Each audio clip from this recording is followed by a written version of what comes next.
onyo hili pekee lastahili muda huu, kuwaonya wanadamu juu ya mwisho wa dunia. Ni Mkenya kwa sababu ukienda Kenya ununue vitu sio hapa kwenu, ukinunua ukipewa receipt pale chini kabisa laini ya mwisho kwa receipt inasemanga things once sold cannot be returned. Ukinunua utoke kwa duka hivi usirudi hapa. Huwezi ukarudisha. Huyu raba ni alikuwa wa hiyo nchi ya Kenya. Alikuwa amesema ukichukua msichana huwezi ukarudisha. Huyu kijana akaenda kwa anko, ulinipatia ile mbaya, akaulizwa, ulipata ile mbaya? Umefungua? Did you open the package? Ulifungua package? Akasema basi sasa kama umefungua huwezi ukarudisha.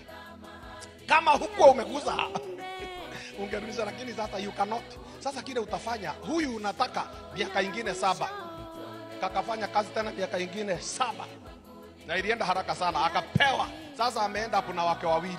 Kalidanganya baba yake, kakadanganywa kwa sababu what goes around comes around.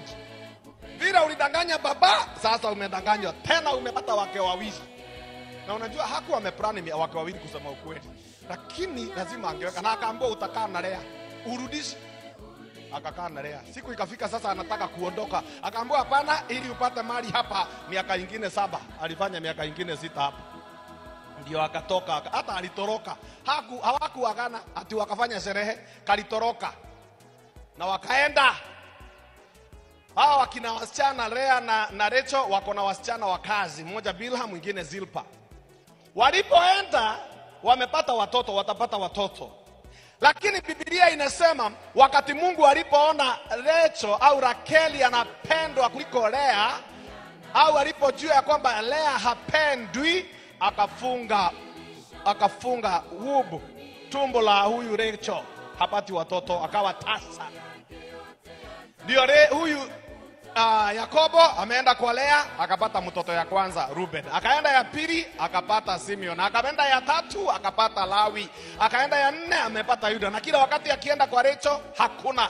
Rachel akaangalia, akaona sasa hapa itakuwaje, akachukua msichana wake wa kazi akapatia mzee ili amzalie mtoto Bilha, akazaa. Yakobo akarudi kwa Lea, mtoto. Akarudi kwa Bilha, mtoto. Kwa Rachel hakuna. Lea akagundua kumbe ulipoa mtendakazi wa yule, naye akachukua yake inaitwa Zilpa, akapatia mzee. Mzee ameenda hapo na wake 4. Just like that. Ameenda hapo wake sasa ni 4. Anaenda kwa huyu anapata kwa huyu anapata kwa huyu anapata. Akienda kwa Rachel hakuna. Anaenda tena kwa Lea, mtoto. Bilha, mtoto. Zilpa, mtoto. Kwa Rachel hakuna. Anaenda tena kwa Lea, mtoto. Bilha, mtoto. Zilpa, mtoto. Lea Rachel hakuna. Walikaa mpaka amefika watoto 10, ndio Rachel anajifungua mtoto anaitwa Yusufu. Na Yusufu sasa ndiye anakuja kwenda kule Misri. Akiwa Misri ndio mama yake tena anajifungua na Benjamin.